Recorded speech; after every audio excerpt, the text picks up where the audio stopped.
here.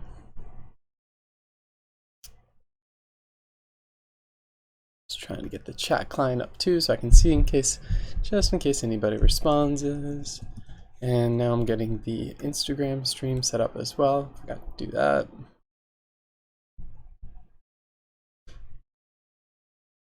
Just one more moment.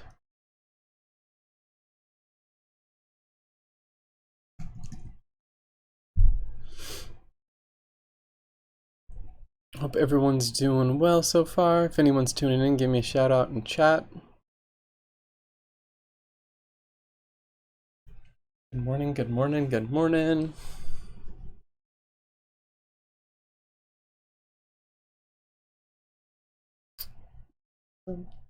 Just one more moment, we're getting Instagram up and running.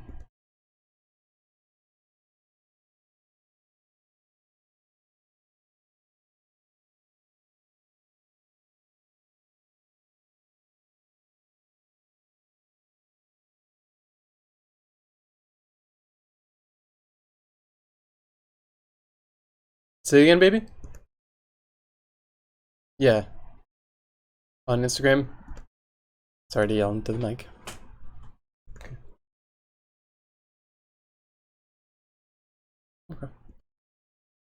Hopefully. Yeah, that's yesterday's. So hopefully this is saving. Let's go, I don't know. Perfect. And it should be good now.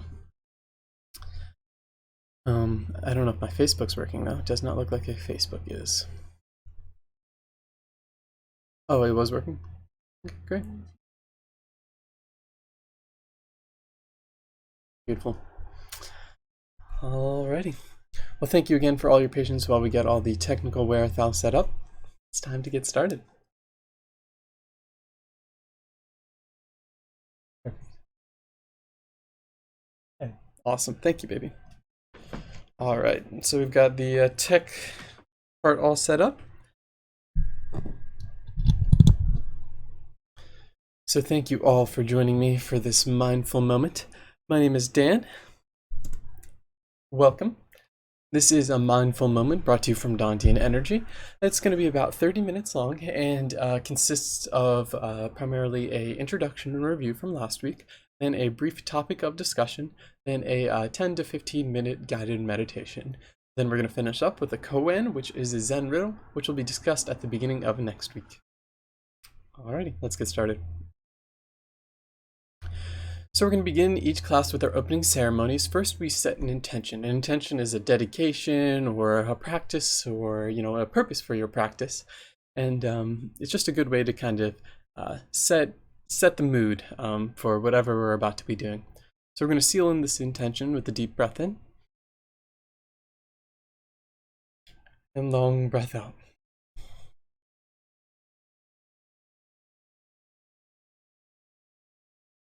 Lovely. Next, I'd like to remind this valuable reminder that the real meditation is how you live your life. I feel like the meaning of this quote changes day by day, but just take a second and meditate on that. Meditate on it quite literally, quite actively. That meditation is not just what you're doing on the mat. It's what we take into our day-to-day living as well.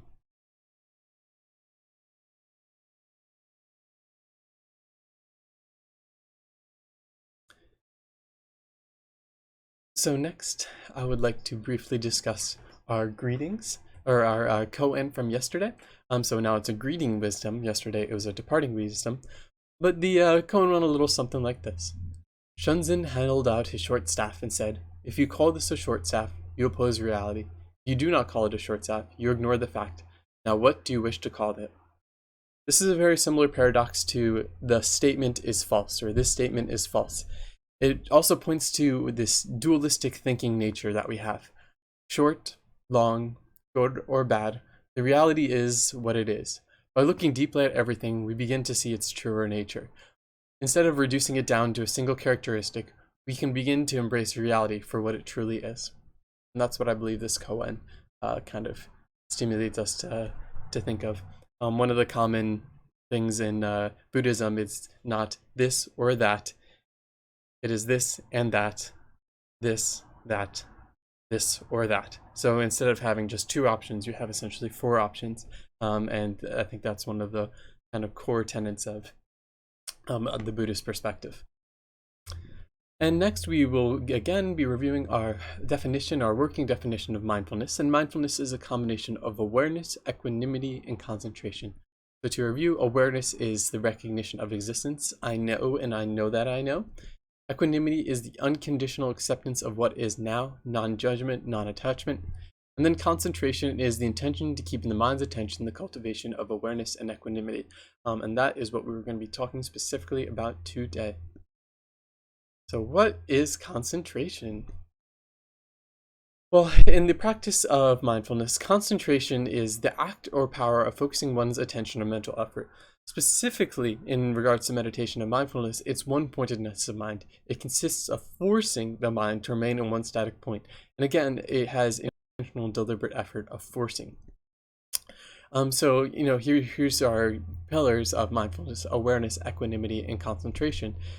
And what we kind of find is this thread of attention that goes through all of them. And what concentration does is it applies that attention to either awareness or equanimity. I used to say that mindfulness is really just two things: awareness and equanimity, and then it is concentration along with the subtle attention that kind of dedicates that practice. So let's talk a little bit about skillful concentration. Skillful concentration is derived from the Eightfold Path of Buddhism, which is kind of 8 things you can be doing to have a right course of action.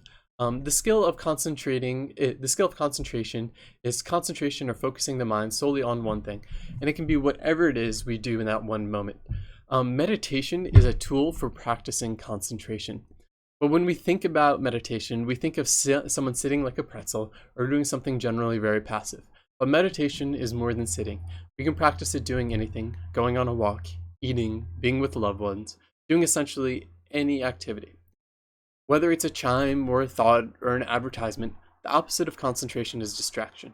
Distraction stops us from seeing life as it truly is. Have you ever noticed a different building or a park or a house or whatever, just something you've never noticed before? When we practice skillful concentration, we broaden our awareness. And when we broaden our awareness, we start to attend with more presence to our lives. It can be about slowing down and seeing things we haven't seen before. Similarly, when we use concentration, as we often do in mindfulness, we use it in this practice of sitting with or turning towards. And this is sitting or turning towards a feeling or sensation that is often difficult. When we sit with the feeling, we really seek insight. We use concentration to push away the other distracting thoughts and to become more present with the feelings, the emotions, or sensations. The goal of concentration is to find insight. Now, briefly, I just wanted to talk about this kind of, maybe erroneous delineation that often gets made within the realm of meditation. But I just wanted to kind of briefly talk about it to kind of provide some insight. So, mindfulness in its truest form is a form of insight meditation. Which means that it is full attention to the present moment without trying to alter or manipulate the experience. Other examples of this might be do nothing meditations or expressive movement meditations. All these are considered insight. Concentration meditation is particularly of focus. So a lot of times it's you're trying to become one with the object of focus, whether that's a mantra or or say like a candle or any of those things. Concentration is what we use when we're trying to kind of unify these things. So I say it's a false dualism because in the practice of mindfulness, we are using concentration to gain insight and to maintain focus and maintain attention. So the mindfulness is its own thing without concentration, but the practice of mindfulness almost naturally entails concentration. And I think it's valuable that we kind of start to kind of link these two things together instead of continuing and perpetrating this delineation between the two. Lovely. And now I have a brief video to kind of illustrate the errors or powers of concentration. And many of you may have seen this before. It's called the monkey business illusion, but this is even an additional kind of variant on it, so if you have seen it before. The monkey business illusion. Count how many times the players wearing white pass the ball.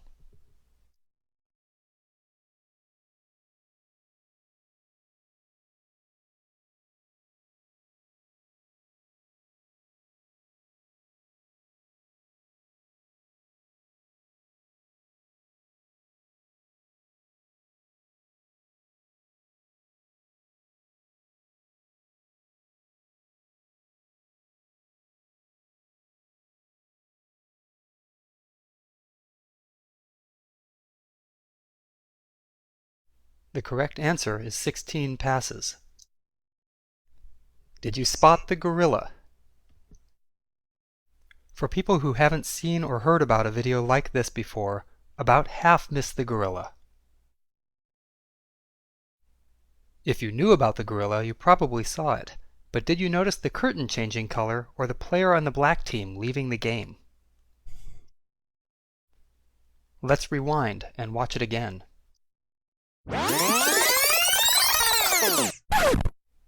Here comes the gorilla, and there goes a player, and the curtain is changing from red to gold. Sorry that rewind was so loud if you have headphones on.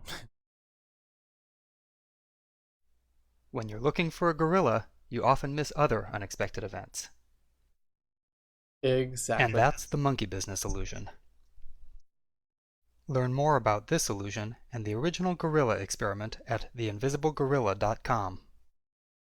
Wonderful. And I think it's really fascinating because, like, even, I'd seen that before, and in my mind, I was like, oh, I'm going to see the gorilla, so that's okay. Subconsciously, maybe I saw the curtain change, but definitely not consciously.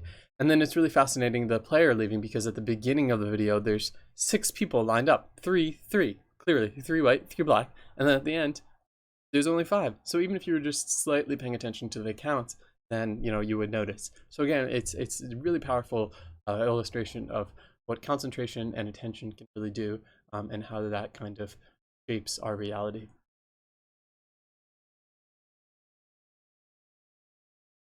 And now it is time to get into our meditation.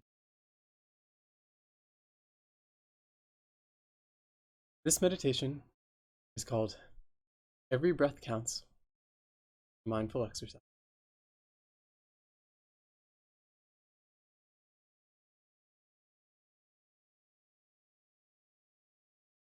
So take a couple moments. Begin to find yourself in a comfortable position.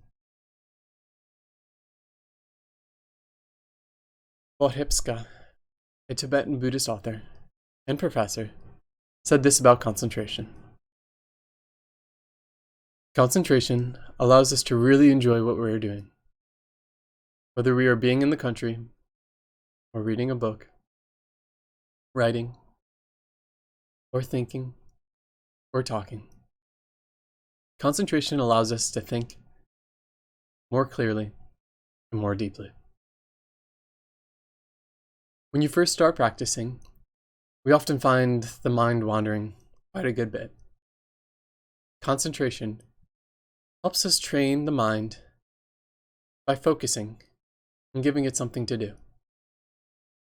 Like mindfulness, concentration takes time. When the mind wanders and you bring it back, over time, the mind will learn to focus and let go of distracting thoughts of its own. So let's first begin by finding a comfortable position, a sitting posture in a chair or cushion. If it is more comfortable for you, you may lay down to relax. As long as we have a straight spine, allowing our muscles to relax.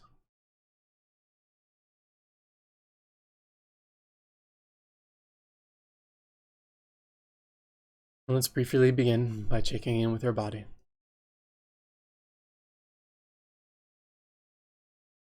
Allow the shoulders to drop.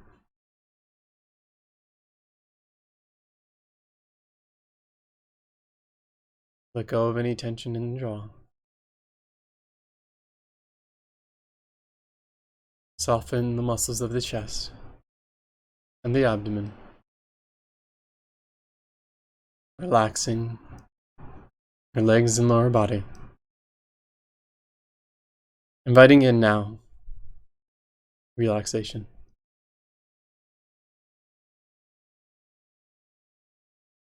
Now notice where you can feel the breath in the body. Maybe the abdomen, the chest, or the nostrils. For now, pick just one place you feel the breath the most, and most easily.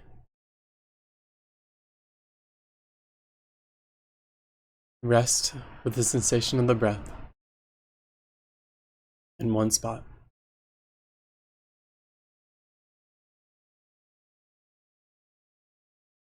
Inhale and exhale with an awareness.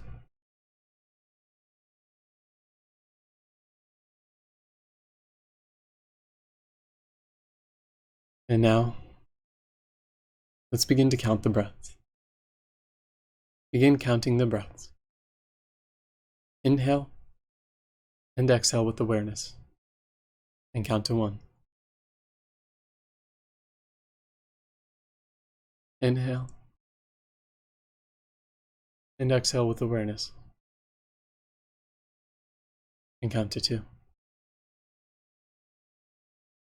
Continue like this, all the way up to 8. And when you get there, start back at 1.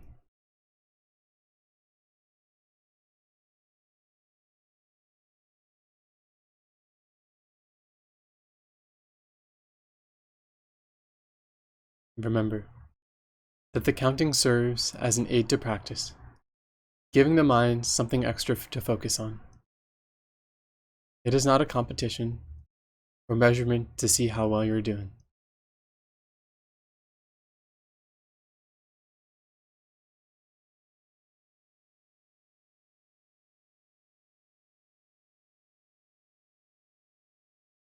Simply counting each inhale and each exhale, noting them, counting them. And then when we arrive at 8, letting go, allowing ourselves to begin again at 1.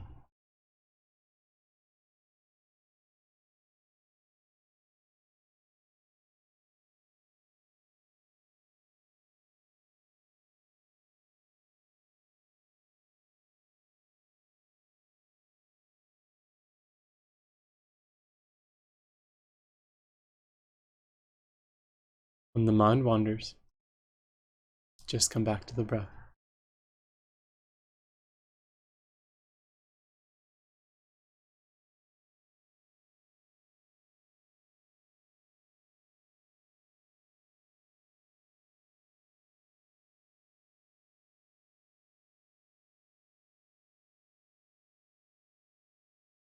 Bring back your mind to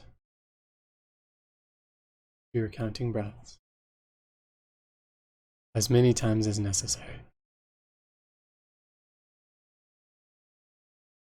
Watch out for judgments and let go of any harsh self-talk.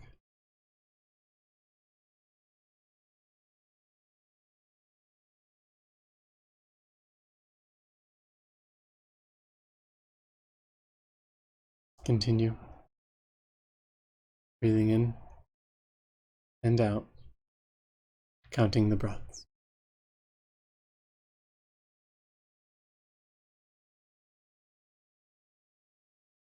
And whenever you arrive on your journey at the 8th breath, begin again and rejoice at 1, maintaining focus and concentration.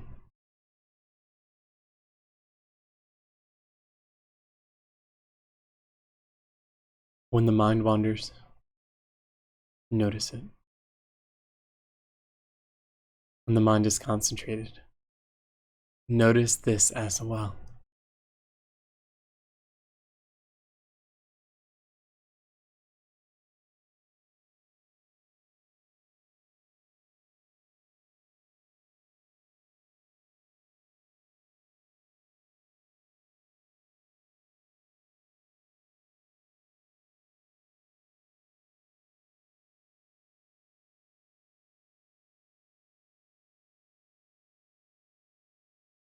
Repeatedly returning to the focus of the breath.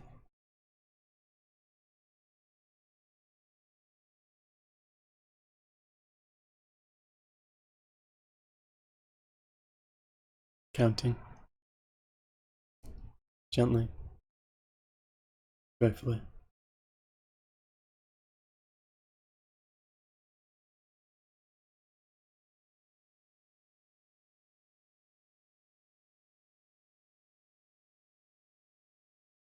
Returning attention, maintaining concentration on the breath.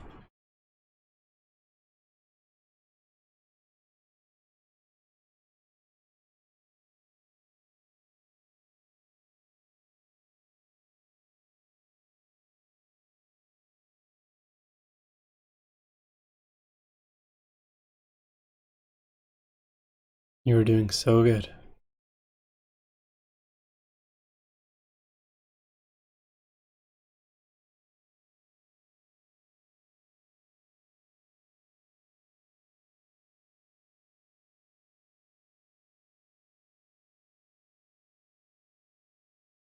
Simply feeling the sensations of the breath, noting them, counting them, and letting them go.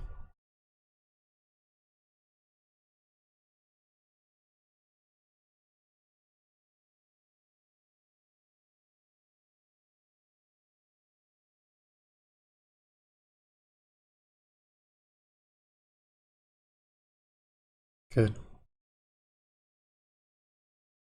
Continuing once more with one more round, counting all the way to 8. And this time, when we reach 8, just allowing ourselves to settle in an open awareness.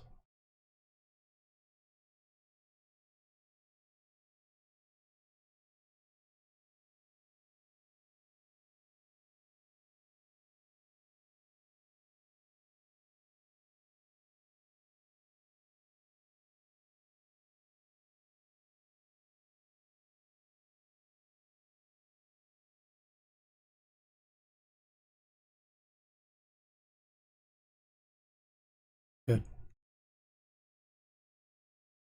And as we gently return our awareness from our breath and our bodies and our surroundings, we give ourselves some love and compassion and a pat on the back for exercising this concentration, particularly in these challenging times, for stepping away from distraction and trying to see life truly as it is. Thank you.